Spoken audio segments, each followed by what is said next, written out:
Okay,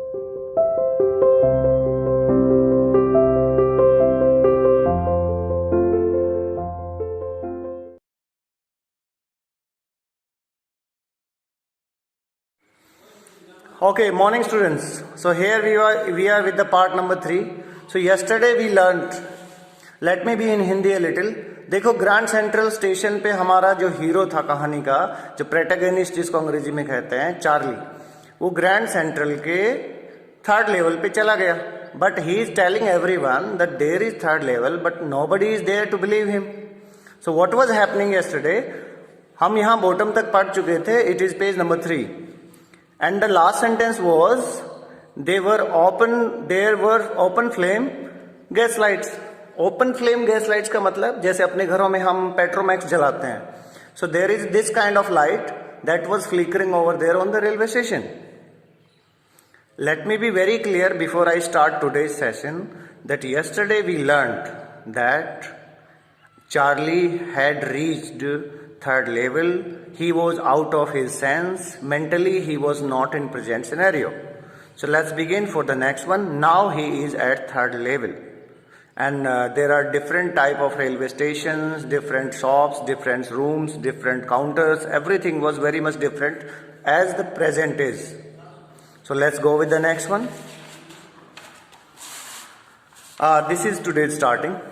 There were brass spittoons on the floor. तो वहां जिस पे वो रेलवे स्टेशन पे था तो उसने देखा कि ब्रास मतलब तांबे वाले, पीतल वाले स्पिटून्स वहां पे थे. तांबा पीतल एक ही तरह का धातु होता है, थोड़ा सा इसमें चेंज होता है, but look wise this is same. There were brass spittoons on the floor and across the station a glint means light, shining, brightness. The station a glint of light caught my eyes. अब Charlie कहता है कि मैंने देखा कि वहां brass के स्पिटून्स होता है, थूकदान. स्पिट का मतलब जैसे हम बोलते हैं थूकना, तो कूड़ा करकट डालने के या डस्टबिन जिनको हम बोलते हैं, वहां ब्रास के स्पिटून्स थे. And across the station a glint of light caught my eyes. और जब मैंने देखा स्टेशन पर इधर उधर तो मेरी नजर पड़ी ग्लिंट ऑफ लाइट, मतलब वहां लाइटें जल रही थी, उनकी रोशनी पर, चकाचौंध पर मेरी नजर पड़ी. A man was pulling a gold watch from his waist pocket. अब ये वेस्ट जो है VEST, वेस्ट बोलते हैं बनियान को. तो वहां पर एक आदमी था, पुराने समय में अब वो चला गया है. Remember he is now in the old times and he is feeling everything as the old people used to use at the railway station. So a man was pulling out a gold watch from his vest pocket. अभी अपने बड़े बूढ़ों को आपने देखा होगा, पुराने समय की वो एक बनियान पहनते हैं जिस बनियान में एक पॉकेट भी हुआ करती थी. तो इसी तरह का वो समय है, वो पुराने समय में चला गया है. तो वहां वो रेलवे स्टेशन पे देखता है कि एक आदमी अपनी वेस्ट पॉकेट से गोल्ड वॉच निकालता है. ही स्नैप्ड ओपन. स्नैप का मतलब आवाज होती है. जैसे मान लीजिए we have a camera with us and we are clicking a photo. While we are clicking the photo, there is a sound, khachak, and this khachak sound is called snap. Okay, snap means चुटकी भी होता है. Suppose this is the sound. This sound is called snap. He snapped open the cover. तो उसने cover को खोला अपनी घड़ी के. Glance at his watch, और अपनी घड़ी की तरफ देखा. Glance का मतलब झांकना, घूर के देखना. Glance at his watch and frowned. Frown का मतलब हुआ भौएं बनाना. फ्रॉनिंग मतलब you can understand when I am looking at anything and I am very much surprised. So I look very very surprised and I frown up my eyes. Frown up means आंखें ऊपर चढ़ा लेना, भौएं चढ़ा लेना. फ्रॉन. ही war अ derby hat. अब वो आदमी कैसा था देखो, उसने घड़ी निकाल ली, डर्बी वाली हैट. डर्बी मोटी सी एक टोपी होती है अंग्रेजी स्टाइल की. ए ब्लैक 4 बटन सूट, एक काला सा उसने 4 बटन वाला सूट पहने हुए था. With tiny lapels. ये lapel is the new word for you. Lapel means होता है बेटा कॉलर्स, छोटी छोटी कॉलर वाला. उसने 4 बटन वाला सूट पहने हुए था. And he had a big black handle bar moustache. और उसकी बड़ी बड़ी हैंडल बार. मुस्टैच का मतलब, मुस्टैच मतलब मूछे होता है, जानते होंगे आप. हैंडल बार से क्या मतलब है? कभी साइकिल का हैंडल देखा है? ऐसे जाके और इस तरह से होता है. The shape is like this, like this and like this and like this. This is handlebar. तो उसने मूछें इतनी मोटी मोटी और इस तरह से बना रखी थी, तो इसलिए बोला जा रहा है कि उस आदमी की मूछें हैंडल बार जैसी थी, handle bar mustaches. Then I looked around, तब मैंने इधर उधर देखा, and saw that everyone in the station was dressed like 1890 sometime. फिर मैंने देखा कि यहाँ तो सभी ने ऐसे ड्रेस पहने हुए हैं जैसे वो 1890 के दशक के लोग हों या उसके आसपास के लोग हों।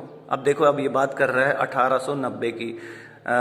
On the other hand he is living in his present life and that is very much different. So it is very clear now he is mentally not in present time, he is mentally in the past of 1890. I never saw so many beards. इतनी दाढ़ियां मैंने कभी नहीं देखी। अब इसका कहने का मतलब दाढ़ी वाले लोग, बड़ी बड़ी दाढ़ी वाले लोग। साइड बन, साइड बन किसको कहते हैं? अपने यहाँ इंडिया में इसको कलम बोला जाता है। जैसे कोई आदमी की आप दाढ़ी वाड़ी बनाते हो तो बाजू में वो कलम रखता है, कहते हैं ना कलम है, इसको साइड बन्स कहते हैं। I never saw so many beards, sideburns and fancy mustaches. इतनी फैशन वाली मूछें मैंने कभी नहीं देखी in my life. A woman walked in through the train gate, और तभी मैंने देखा कि ट्रेन गेट से एक महिला अंदर आई। She wore a dress with leg of mutton sleeves. उसने कैसी ड्रेस पहनी थी? Mutton sleeves. ये एक एक्चुअली वैरायटी होता है, जैसे अपने यहाँ यूपी में शायद एक ऐसी जगह है जहाँ चिकन एक कपड़े का नाम है, तो ये मटन भी एक कपड़े का नाम है, कपड़े की वैरायटी है। ठीक है जी, कपड़े का वैरायटी का नाम मटन है, मटन स्लीव्स। उसने बड़ी बड़ी, मटन स्लीव्स का मतलब बड़ी बड़ी बाजुएं भी होते हैं, बड़ी बड़ी बाजुओं वाला जो कपड़े थे उसने पहने हुए थे। And skirt to the top of her high button shoes. अब जूते भी उसने बटन वाले पहने हुए थे, ऊपर तक बटन गए हुए थे, इस तरह की उसने ड्रेस पहनी हुई थी। Back of her but I suddenly saw, वो कहता है कि मैंने देखा कि उस जो लेडी जा रही थी उसके पीछे आउट ऑन द ट्रैक्स, मैंने रेलवे ट्रैक्स को देखा। I caught a glimpse, glimpse का मतलब झलक होता है। I caught a glimpse of a locomotive, locomotive, loco का नाम तो सुना होगा, लोको शायद, locomotive, loco is related to train. I caught a glimpse of a locomotive, मैंने देखा कि वहां पर एक इंजन खड़ा था। ए वेरी स्मॉल, बड़ा छोटा सा। करियर एंड आइव्स, ये देखो कंपनी का नाम है, जैसे इंडिया में कोई कंपनी अपने इंजन देती होगी, वहां करियर एंड आइव्स के लोकोमोटिव थे, इंजन खड़े थे। With A funnel shape stack. अब देखो फनल आपके घर में मौजूद होती है। फनल वैसे आपने देखा होगा, फनल का मतलब होता है जिससे हम ऑयल वगैरह किसी चीज में डालते हैं। कीप कह देते हैं अपने घर में, कूपी, keep, like this is local name. तो फनल शेप, फनल के शेप का, बिल्कुल आइसक्रीम वाले शेप का एक स्टैक था। स्टैक का मतलब जिसमें से धुआं निकलता है, इंजन वाला ऊपर वाला पार्ट। ठीक है, simply we can call it chimney. तो पुराने टाइप का इंजन मेरे को नजर आया जिसकी कीप जैसी शेप थी और उसके ऊपर चिमनी निकली हुई थी। एंड देन आई न्यू, तब मुझे को पता चला, to make sure I walked over to a news boy. News boy का क्या मतलब है? There is a boy on the railway station, he is selling some of the news papers of every day. To make sure, अब कहता है कि मुझे लगा यार मैं पुराने जमाने में आ गया हूं, पर इस बात को पक्का करने के लिए मैं एक अखबार वाले के पास गया। एंड ग्लांस का मतलब देखना हो गया। And glance at the stack of, यहां स्टैक का क्या मतलब है भाई? वो देखो वहां भी एक स्टैक था। This stack means chimney, but this stack means ढेर, हीप ऑफ गार्बेज, हीप होना, डंप होना, इनको ढेर कहते हैं, स्टैक को भी ढेर कहते हैं। Glance at the stack of papers, और वहां जाकर मैंने देखा कि अखबारों का एक पूरा ढेर लगा हुआ था। एट हिज फीट का मतलब उस लड़के के पैरों के पास बहुत सारे अखबार रखे थे। इट वॉज द वर्ड, ये अखबार का नाम है बंधु। इट वॉज द वर्ड, तो द वर्ड नाम का न्यूज़पेपर था। And the word hasn't been published for years, लेकिन द वर्ड अखबार तो कई सालों से छपा ही नहीं। अब यहां देखो उसने क्या कह दिया, उसने ये कह दिया कि अगर मैं प्रेजेंट के बारे में सोचूं तो द वर्ड अखबार तो अब छपता ही नहीं है, और वहां पर उसको मिला द वर्ड, इट मीन्स वो अब प्रेजेंट में नहीं था, वो पास्ट की दुनिया में चला गया था। द लीड स्टोरी सैड, और उसमें अखबार में जो lead story means main story, the lead story sad something about president Cleveland, और जो उसमें खास कहानी लिखी हुई थी, मेन स्टोरी थी, वो प्रेसिडेंट क्लीवलैंड के बारे में थी। अब बात और भी क्लियर हो गई है। वो जिस समय पे था, जिस समय ये कहानी लिखी गई, उस समय अमेरिका का प्रेसिडेंट क्लीवलैंड नहीं था। क्लीवलैंड जो ये बात कर रहा है 1890 के आसपास का था। तो वो वैसे भी समझ गया कि यार क्लीवलैंड की कहानी लिखी हुई है, क्लीवलैंड के बारे में लिखे हुए हैं, तो प्रेसिडेंट फिर वो सोचता है कि मैं पास्ट में ही हूं। I have found that front page since in the public library files. जब तक मुझे वो front page public library files में नहीं मिला, एंड इट वॉज प्रिंटेड जून 11, 1894। और भाई मैंने न्यूज़पेपर को जब लाइब्रेरी में देखा तो भाई इस पे क्या लिखा हुआ था, 11 जून 1894। Means the newspaper was very old and he was not in 1819, he was in 1894।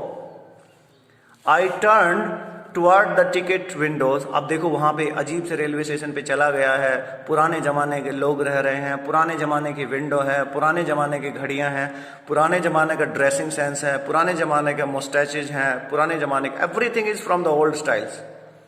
So I turn towards the ticket windows. मैं टिकट विंडो की तरफ मुड़ा, knowing that there on the third level at Grand Central. मैं ये जानता था कि ये ग्रैंड सेंट्रल का थर्ड लेवल है।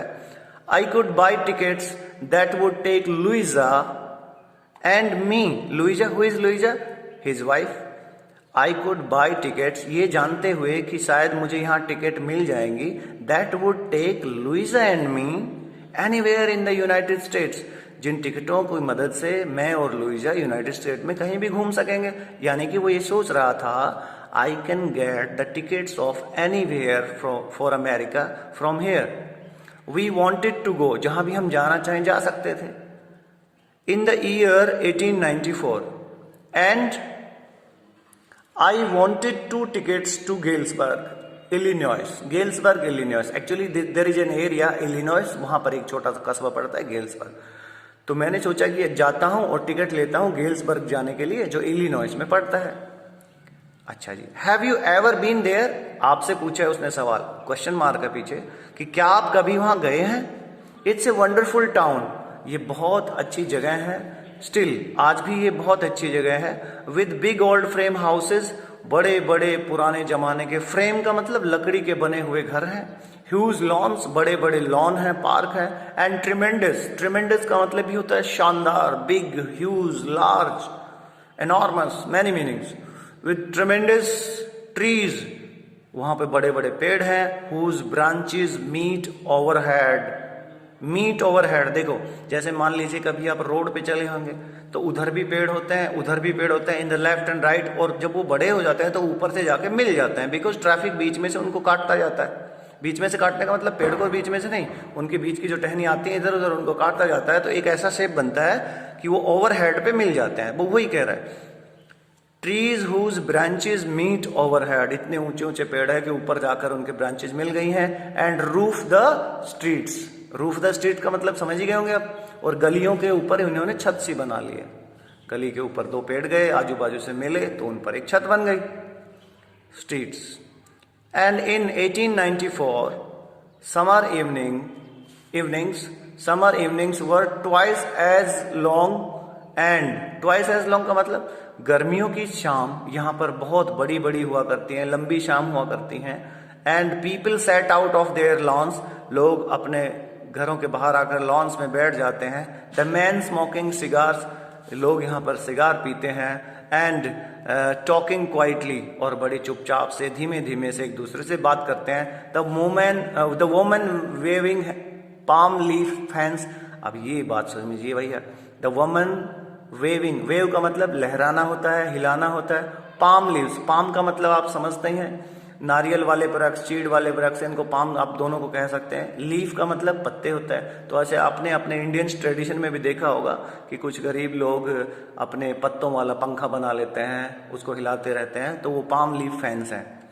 तो वहाँ बाहर आकर महिलाएं बैठ जाती हैं। कहाँ की बात हो रही है भाई साहब, ये इंपॉर्टेंट है, ये क्वेश्चन बनता है। गेल्सबर्ग इलिनॉइस में पड़ता है, वहाँ का बता रहा है। भाई जगह बहुत सुंदर है, बड़े बड़े लॉन्स हैं, बड़े बड़े एरियाज हैं। यहाँ के लोग क्या करते हैं, घरों के बाहर आते हैं, स्मोकिंग करते रहते हैं। 1894 की ये बातें हैं। The man is smoking cigars, women waving palm leaf fans, महिलाएं बाहर बैठी होती हैं, गर्मी की वजह से किसी रीजन से वो पाम लीफ हिलाती रहती है। With the fire flies, all around, और उनके आजू बाजू फायर फ्लाइज होती हैं। फायर फ्लाइज का मतलब हिंदुस्तान में अगर आप समझो तो हम लोग इसको जुगनू बोलते हैं। जुगनू मतलब जो थोड़ा सा चमकता है शाम को, जब शाम थोड़ी ढलती है, थोड़ा सा अंधेरा होता है, तो फायर फ्लाइज कहते हैं। फ्लाई का मतलब मक्खी होता है, आप जानते हैं।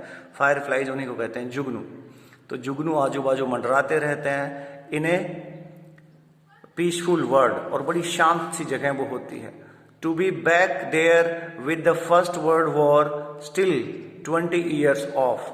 अभी फर्स्ट वर्ल्ड वॉर होने में भी वहां पर लगभग 20 साल बाकी हैं। क्या कहना चाह रहा है? देखो 1894 में है, 1914 में फर्स्ट वर्ल्ड वॉर हुआ, तो ये कह रहा है कि भाई मैं तो ऐसी दुनिया में चला गया हूं जहां अभी फर्स्ट वर्ल्ड वॉर होने में भी कितने साल बाकी हैं? 20 साल बाकी हैं। So the students, the video is going to be very much enough and it will be difficult to upload it. So now this is the end of the day. See you tomorrow, and I request you to read it out twice because this is very phonetic lesson and this is very much full of fancies and imaginations. Please read it more than twice, then you will understand it. Have a good day for the day. Bye bye for now.